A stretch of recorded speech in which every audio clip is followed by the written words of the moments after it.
I'm super happy with this little Dama, Gazelle / African Spurred Tortoise habitat. I think it looks really cute, and the guests have a great view of the animals in here.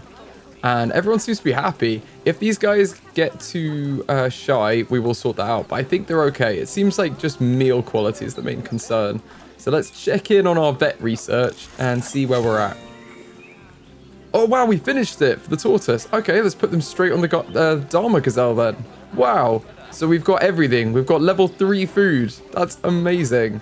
And we got all these boosts to breeding and education and more food enrichment and all sorts of good stuff. But let's put them on food quality 3 and make sure that, yes, everyone's on food quality 3 apart from the Dama Gazelle because they can't have it yet. But we will get that very shortly. And look at you having a little drink. They are adorable, I have to say. And I'd like to continue expanding the zoo in like this direction. And I think if we have a habitat that backs onto this, that would be pretty reasonable with something from a similar region. And what I'm thinking is the Black Rhinoceros. They are critically endangered and they are awesome animals. So I would love to get a Black Rhinoceros in here if we can. Let's have a look at the availability in the animal trading because I know they are a difficult species to get hold of. They're super endangered, but we do have 4 available to us now. So I think this is the perfect time. What group size they live in? 1 male and up to 2 females. Okay. So they're generally solitary except for mothers and their calves, and fleeting loose bonds may form between individuals when they encounter each other. So it sounds like both males and females have territories which overlap, and sometimes they're together and sometimes they're not. I feel like for the first time, we haven't done this before, but I feel like let's get a group of females and a group of males, and then we'll let them in to breed with one another as you do in real life. Seeing as the females have 1 baby per mating event as well, I'm gonna make it so that maybe we say 1 adult female and 2 babies will be living in here at once. So we've got 2 calves and an adult. That is 1,500 square meters land requirement. If there are no babies, basically the male is gonna need 1,000 meters. So we're looking at 2,500 meters. They do need grade 4 taller than 2 meter fencing. I think we can make this work. And in fact, this space here is probably pretty reasonable for it. So let's put a small wooden habitat gate in. In fact, let's extend our path along first. We can have this continue on and continue on this side as well. And then if we put a small wooden habitat gate in on this side here. And I do want to give them some space. I think this is actually a pretty decent gap between them. So yeah, I'm going to connect it up here. And then I'm going to go all the way around, connect up this area, and see how much space we have. Okay, so that is 2,560 meters squared. That's kind of perfect. Maybe we make it slightly longer just for when we've got some trees in here. But that seems pretty good. I think what I'm going to do is just extend this along by maybe like 5 meters. And then have that be our line that we use up here.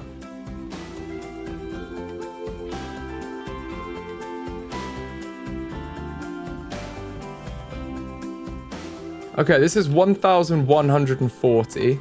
It could probably be slightly bigger because I feel like this one is going to be too big. I'm going to put the habitat gate for this one on the other side, although that is going to create problems around keeper huts. So what I think we'll do is we will have a keeper hut over here, and let's put that in now. So if we select staff facilities, turn the blueprints off, let's just get a sole like little keeper hut in here. In fact, we could even do a large keeper hut because I think we have the money. Yeah, let's put a large keeper hut in because this is going to be further into our area, further into our zoo. Let's turn on the negative impact on guests because we don't want this to hit anything of theirs. And then maybe under this tree here. Have they got power here? No. Okay, that's going to be a problem because the power hits all of this perfectly well. So it seems like we're going to need a solar panel over here as well. And again, I'm going to try and put this on the roof of this building. We're going to do that so it's facing away. In fact, we should probably move this so it's not right under the tree. Unfortunately, that does use up the space a little bit, which I was thinking we might use for another habitat, but I don't also think that our water's going to stretch. Yeah, so we're going to need more water anyway. So we are going to need a water pump up here. Ooh. What I think we're going to do is we're going to connect up this path around the outside. And then once we've connected this, we're going to put something in the middle that can reach both habitats.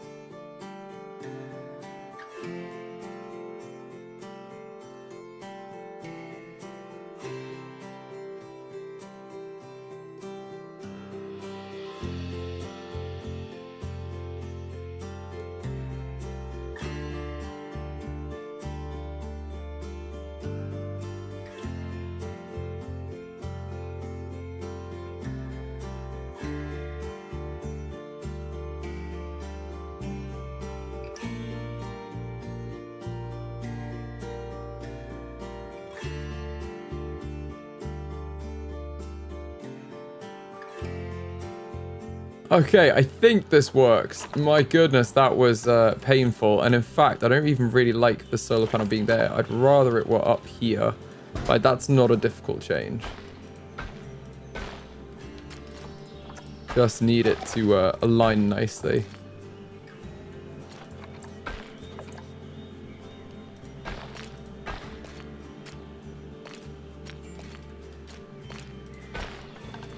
That is fine there. There we go. So we've got a nice big keeper hut here. This is the large one. And then a large staff room, which I feel like we desperately need now, because we're going to be pushing the zoo out more this way as well. And hopefully people will be able to access this. I don't think... I mean, it's not going to get much use now, but it should... In the future, this is going to be a bit more central, isn't it, for the zoo? So as we expand, hopefully this helps us out. We have a nice big staff room, and then water treatment and water temperature regulator and a solar panel on the roof, which is the most difficult thing in the world, but we've managed to do it. So now if we decorate this up, I think this is ready, and these areas here are also ready. We haven't quite finished this, had we? So in fact, I'm going to finish this first, get this the right size, then we're going to decorate up this barrier. And now we've got this in here, we can put the habitat gate in a sensible place. And realistically, I think a sensible place is probably about here. About there. And then that nicely should split off. We should be able to get our other area to be slightly bigger. That's what I'm going for. So if we push this back now, we should be able to cut it in this line.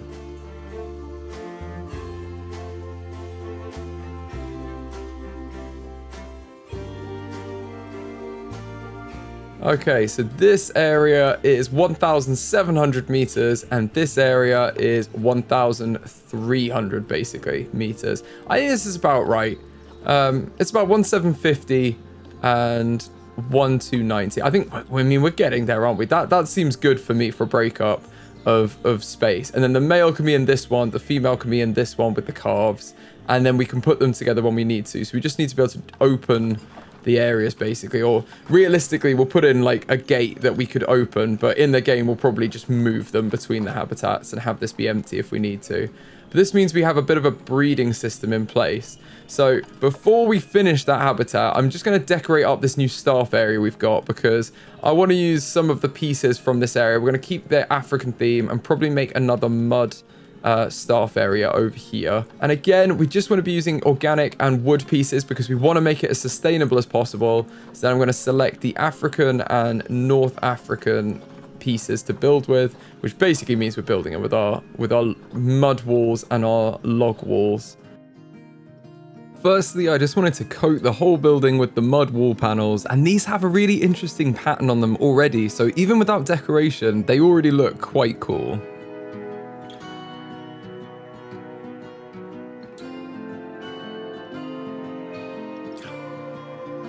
And the solar panel created a massive pain for me with the roofing tiles, but I feel like I got a solution that works. Well, we've got a bit of a walkway on the roof, which the mechanic can access and fix the solar panel if they need to.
And I love these African fabrics, so I thought, why not make a bit of a sunshade for our staff when they're coming and going from the building? So I made some of these and put them in, and I was so glad I did, because I feel like they really bring the building alive.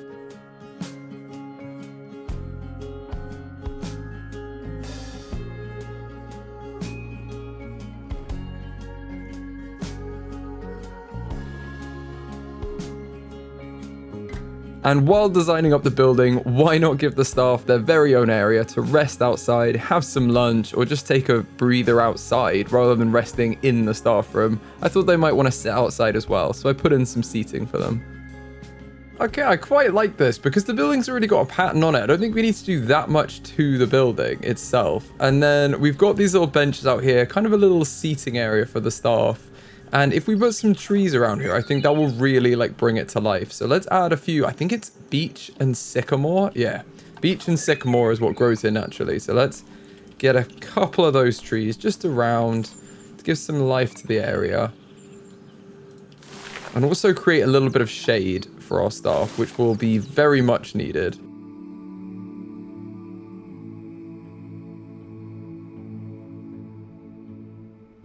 There we go. I think that's pretty good. Oh, we had our inspector report as well. What did they think? Basically, pretty good. Doing well on cleaning, okay on education. But I think this is a nice little staff area over here, and it gives us everything we need for these habitats. And it looks like we've got a challenge completed. So have 800 guests in the zoo. We've got 941. We have smashed it. That's good. And we've got this one too, 5% education. We only needed 4. Wow. Oh my goodness. Animals escaped. Who's escaped? Oh no.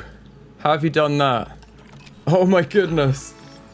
They're using the stones to jump out. That's so funny. Okay, well, let's call the vet. The vet can... You know, there's no harm to guests. That is hilarious. They've escaped. We need to sort this out, though, so they can't climb on here. Oh, see, they're jumping back in. They're all happy. This needs to be sorted out. So... just can't be this close to the edge, really. Or we just raise up the fence here, which we could also do. I'm thinking maybe we just raise up this section of fence to be slightly higher, as we've done elsewhere. I think this means that they can't get out. Yeah, they're stuck in there now. So it's just this one that's just wandering. Let's grab the vet. I think we'll move you manually, my friend. Let's put you there. You can dart the gazelle. Poor thing. Oh, a fafa escaped. So yeah, this is just a bit more protection here where the rocks are there, because I don't want to take away from their habitat. I like their habitat. I think it serves their needs well. Apparently they don't, because they want to escape immediately, but you know, that's neither here nor there. So with this section in, we're going to need 2 meter high for the rhinos. So I think the best way to achieve this and have it still looking nice is actually to put a layer of mud around the whole of the outside. And I'm going to do that. I'm going to get the grid by placing it in here. So I think if this lines up here, that should be the right size. Then we can put a layer of mud the whole way around the outside of the habitat. And then I'm going to place the fencing on top of it.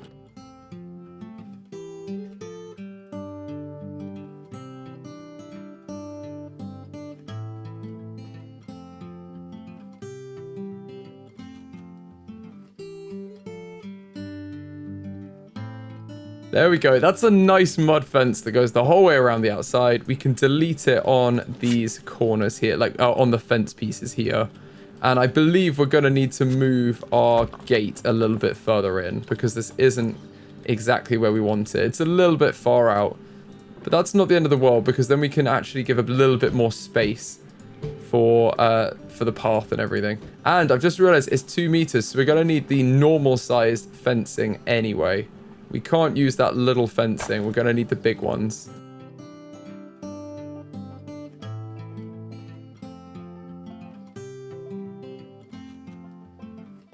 Okay, so now this one is 1656. And this one is 1224. I think that's probably good. We do need to replace this gate, though. As I said, we're probably going to need the big one. At least I think we do. Yeah, I think we do. This is the thing. We could possibly get away with it. I don't think it's worth the risk to build it in. I think it's better that we just have the big gates and we make the design incorporate that. And for that, it's actually really easy because we can just put a door into this design. If we add it to this group, we can just easily add a door here and make it the right height. In fact, I don't really like that. I'm gonna find an alternative design that I do like.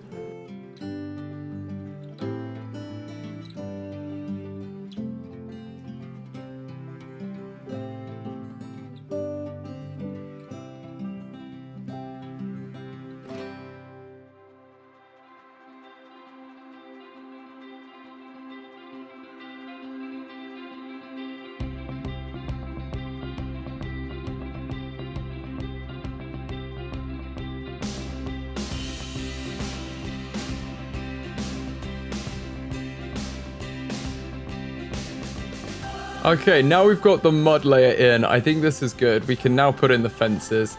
So that took a little while, but we got there.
Okay, it's looking good. I put like a wooden hinge door in here. So obviously this isn't functional, but in real life, we could open that up and they could run through into here.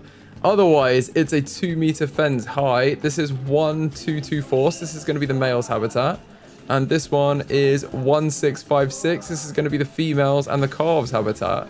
And they should be good enough. They shouldn't be able to break out because it's 2 meters high, which is their requirement. And grade 4, this is grade like infinity because we're using the construction pieces.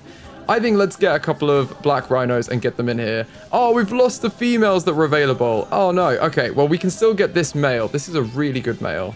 Let's get them and send them to quarantine. And then we'll have our females in as soon as we can. Looks like we've got some new challenges. So we want to have 1,350 guests in the zoo. That's so many. Release a tortoise into the wild. We can do that. And get an overall rating of 5 stars still in our zoo inspection. That will be a challenge because that is actually quite hard to do. And it looks like we've got some females again. This one is looking like a good female. Let's adopt this one from Frontier as well. So they're not going to be related. And send her into quarantine also. And then once they've both been through quarantine, if I hit play, once they've both been through quarantine, we can put them into the habitat. So we just check that they're not injured or sick before they go in, basically. In fact, I'm going to put a little column over here as well, just because I think it's going to match with this a bit better. I think that looks a bit better for the join. And this one needed to be here for the door, but that's fine. That still works. We also need to put a little bit of water in, so let's just have a look. So it needs to be anywhere in here. We're just going to put a very small drinking hole in for both of them. I don't want it to be large because I don't want to take away from their land area. Just want to give them a little watering hole. Although I think they can swim. So they might want like a small area to paddle in at least, I suppose.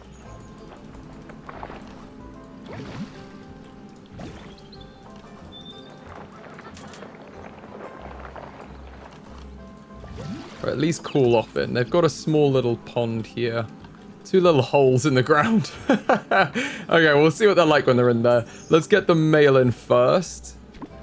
And then we will also get our female into theirs. I'm just thinking the only slight problem we're going to have when they're in together is that the habitat isn't necessarily going to be big enough for both of them. But I suppose we'll only be doing that when it's one male and one female together. So actually, let's just check if it's 2 adults. Oh, cool. It's perfect, actually. It's the same land requirement to have 2 adults in one habitat as it is to have 1 adult and 2 calves. So either the female will have calves that they're rearing, or they're going to be breeding with the male. I think that makes sense because you wouldn't bring the adult back in necessarily if usually the female leaves to rear them, which I believe they do. And look, we've got our female in here. Oh my goodness, look at her. She is huge. Wow, these are awesome. I do like the black rhinos. And do we have the male in or not yet? Oh, he's arriving now during sunset. Come on, let's see him.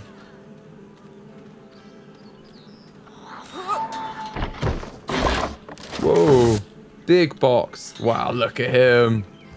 A beefy boy. Right, I'm concerned that this isn't going to be what they need from their habitat. Land-wise, I'm sure they're fine. Yeah, he's happy with his land requirements, even with the water in there. We might need to slightly reduce this, just so they've got 1,500. But we can do that. I don't think they're that bothered for the water areas anyway. So we can see what they say. Yeah, that's fine. And he's still happy with it as it is. But they don't like this terrain makeup. So let's just paint the terrain to be the correct types that they want, which is pretty much less long grass, more soil, and a bit more sand. I also decided I was going to make this habitat a little bit more interesting by giving them some varying height in the terrain, and we need some hard shelter, so I thought I've got to build them another African hut in keeping with the tortoise and gazelle's huts right next to them.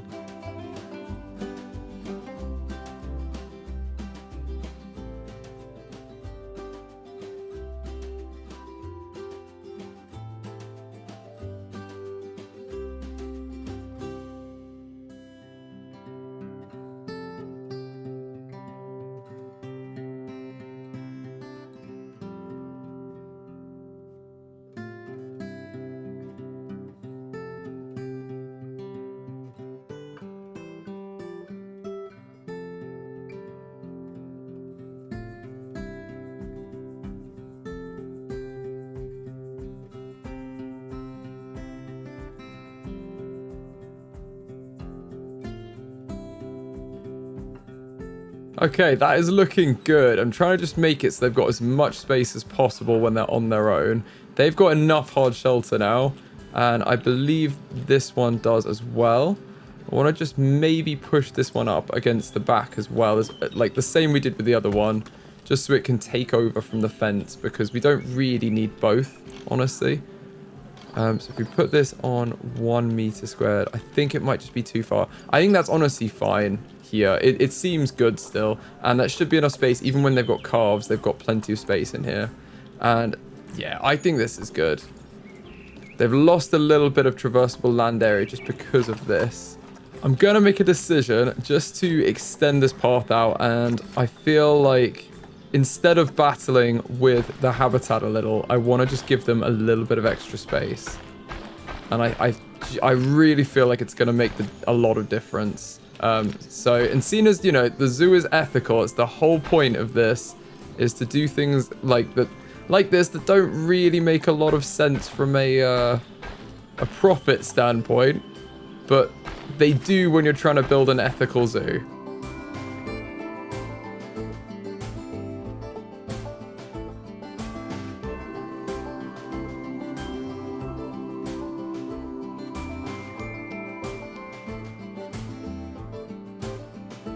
Okay, so what I'm going to do is just extend these walls further out so that everything moves along this way, basically.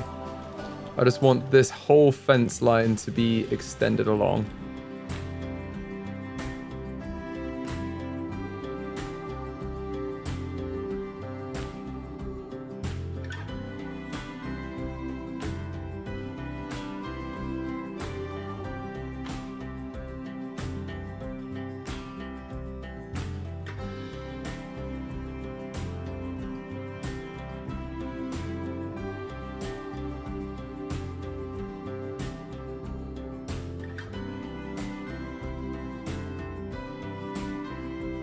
Okay. That is now a huge habitat, 2,000 square meters. These guys should be much happier now. So they've got loads of space. They've got 2,000. They've got 1,500. I feel like that's more ethical because it's at least that anyway. So now they can't escape and they can still chat to the neighbors if they want. Let's have a look at the makeup of the terrain. I think it's actually pretty good generally. I might just blend it in very lightly with like some soil and stuff. So it seems like it's still the same area. But I think we're pretty good on this. Yeah, I think they're quite happy with that. They've got the space that they need, they've got the hard shelter they need, and they've got the terrain makeup that they need. They're missing plants, and these guys don't need much, but they do need some plants. So let's add in all the plants that work for these guys. And I want to make it so it's like their natural habitat. So I'm only going to use plants that are found in their natural habitat that would actually grow there. And then also, this zoo is in North America, so we've still got the restriction that we've realistically got to be able to grow their plants in this climate. So of the savanna and desert trees from the Africa region that you can find in the game, this subset of the trees can be found in the South African scrubland. And of those trees that grow in the scrubland, this is the subset that could feasibly be grown in North America with a bit of extra love and care. So these are the trees that we're going to be using for this habitat to try and make it as accurate to their real life habitat as possible within the context of them being in North America. So let's decorate this habitat now.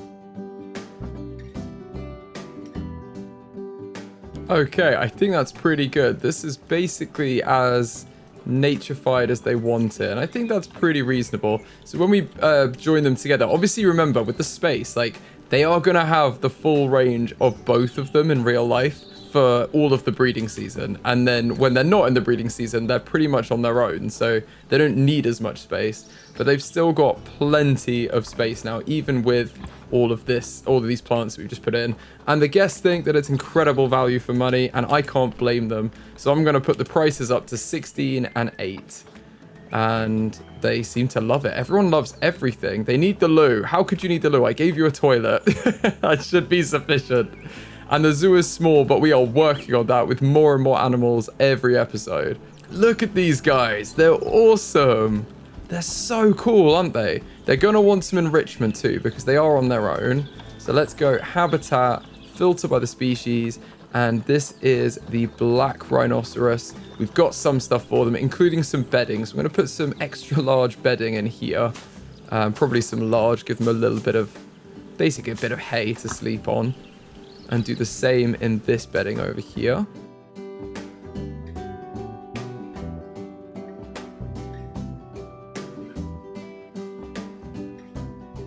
That seems good. And then they need some stuff. Oh, let's give them a large tire. That's cool. In fact, a mud bath. Right. They've got to have a mud bath each, because that is an awesome piece of enrichment. They have a mud bath right there, and then a large tire. Throw that on the other side. What else are they going to want? Well, for feeding, that's 2 toys. Let's give them a hanging graze feeder. Let's put that one in there and this one in here. And then maybe a hanging grazer feeder in this corner at the back. And the same, they can have that one maybe there. And then a melon feeder on the other side. That seems good to me. They've got 3 food and 2 toys in each one. Yeah, that's fine for them. And then we've got space to rotate everything, because we will give them everything. See, we've even got a little waterfall machine, which we could give them. I think we'll leave it for now because they've got what they want. And yeah, we can definitely mix up the toys that they have and everything. And speaking of food quality I've just seen, let's have a look at our vet research. See how we're going on the research of the Dama Gazelle. Oh, they're progressing. Cool. We made a lot of progress. We've just unlocked food level 3 as well, which is perfect. So, perfect timing. Let's put them on grade 3 food, which just means we've got two of, obviously our 2 black rhinos are on grade 1. Oh, we've researched them before. Ah, so we've researched them in another zoo, so we've actually already got everything for them. I did think we had a lot of toys for them. Okay, so let's put them on grade 3 food then. They might as well have the best from the get-go. And they're in here perfectly. What I'm also going to do, just because I've remembered, is go into our work zones. And for these shops, I'm thinking I'm just going to throw that staff room in for them as well, because I want them to... I don't know why they'd be over here, but if they are, they can use that one. Or if that one's full, they can use this one. And then I think we're going to need some work zones soon. And also some more keepers. Let's train up our keepers. But I feel like we're on a 3-keeper zoo right now. With these 2 more animals in here, we're gonna need more keepers floating around. I'll leave them on no work zone, see how we go. But I do want to train up everyone that we do have. All of our vendors are going to get trained up as well. Because the more they get trained up, the more money they make, basically.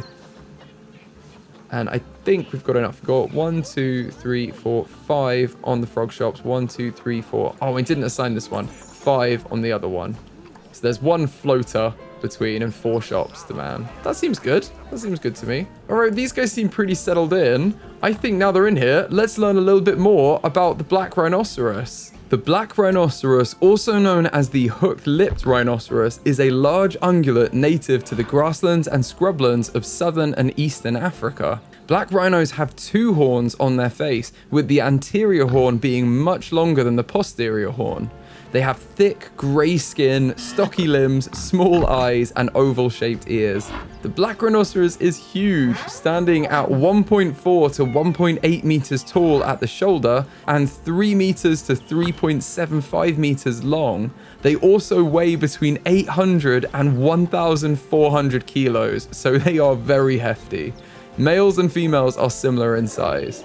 Black rhinos growl and scream when they're scared or in conflict situations. And the black rhinos have a mutualistic relationship with birds, such as oxpeckers and egrets. These birds remove parasites from the black rhino's skin. Black rhinos mainly feed on browse, which is leaves from shrubs, bushes, and trees, and they have tough prehensile lips that are adapted to this kind of foraging. Black rhinos can be extremely aggressive towards each other. In fact, 50% of male and 30% of female black rhinos that die naturally are thought to have died from conflict-related injuries. So it's definitely a good thing that we're splitting these up into 2 separate habitats. Black rhinos are generally solitary, except for mothers and their calves. Fleeting loose bonds may form between individuals when they encounter each other, but they do prefer their solitude. Both male and female black rhinoceroses have territories which often overlap. Breeding happens year-round for the species, though births tend to occur towards the end of the rainy season. Male black rhinos track fertile females through their excrement, which is gross. When they meet, encounters can be aggressive. Males would be aggressive towards other males as well when competing over a female, and females may fight males when fending off unwanted advances. A male and a female form a consortship for up to 2 weeks before mating, which is so cute. They spend this time bonding by eating, sleeping, and traveling together. And if the male attempts to initiate copulation but the female isn't ready, she'll avoid this by aggressively charging at him, which is hilarious. Pregnancies in black rhinos last 15 months, after which the female gives birth to a single calf. Newborn rhinos feed exclusively from their mothers for approximately a month, and then they begin eating soft grasses and drinking water in addition to their mother's milk. Calves are weaned by 18 months old, but remain with their mothers until they're between 2 to 4 years old. By this age, they will distance themselves from their mothers to establish their own territories. Young rhinos may join a loosely bonded group of other adolescent individuals, or they'll roam around by themselves. Unfortunately, black rhinoceroses are considered to be critically endangered, with several of the subspecies already being extinct. In fact, of the 8 subspecies of the black rhino, only 3 of them remain. The eastern black rhino, the southern central black rhino, and the southwestern black rhino. A fourth subspecies, the Ugandan black rhino, may survive in reserves outside of Uganda. The species is critically endangered as it faces multiple issues, poaching for their horns being the most significant. With large areas of their habitat being in war zones, their population is negatively affected by human action, as well as the lack of legislation and law enforcement for their protection. Additionally, their specific browse-based diet means that they're vulnerable to food competition from other species and can be difficult to raise in captivity due to their susceptibility to mineral deficiencies and diseases. Currently, there's only estimated to be 3,150 black rhinos left in the wild. So the species is not doing well, and hopefully our zoo can do something to turn that around. And we're gonna need some donation bins and education for these guys, because at the minute we have nothing. So let's add some of these in. Probably a couple on each side. Wherever there's like a gap where the guests are gonna be looking, we need to add them in. So just all the way around the edge for the donations. It would probably be worth us copying some bins around as well when people walk around with their litter. So I'm just going to put some of those in as well. And we're going to want some education boards. I don't know where our power is. I think it's only central. Well, there's some over here and there's some in the middle here. Yeah. So let's put some power. Let's put some education in here. We've got these nice habitat boards. If I turn off random rotation, they won't be at a weird angle. Let's add these in here. And duplicate that across. We can probably have a couple in here. Just teaching them about the Black Rhinoceros. I think that's basically where our power is. Oh, the power does extend quite far, actually. Well, I'll tell you what, let's have 4 screens in. And then we'll do, if we can, we'll do 4 on the other one as well. But I want to leave like 2 gates between each one. Ah, we can indeed. We've got 4 in there as well. That's pretty good, actually. And then we've got a little bit of power here. So let's add a couple in here. And in here. Perfect. We've got plenty of education there. Now we're going to want some education speakers. So for this, power-wise, I think we're literally just going to have 1 in the corner here. Teaching everyone about the Black Rhinoceros, and then it's going to have a small gap on it. Or maybe even we move it to here, behind this screen. It can have a bit of a wider zone then. And then I think we have 2 over this side. 1 on each end, basically, of the power.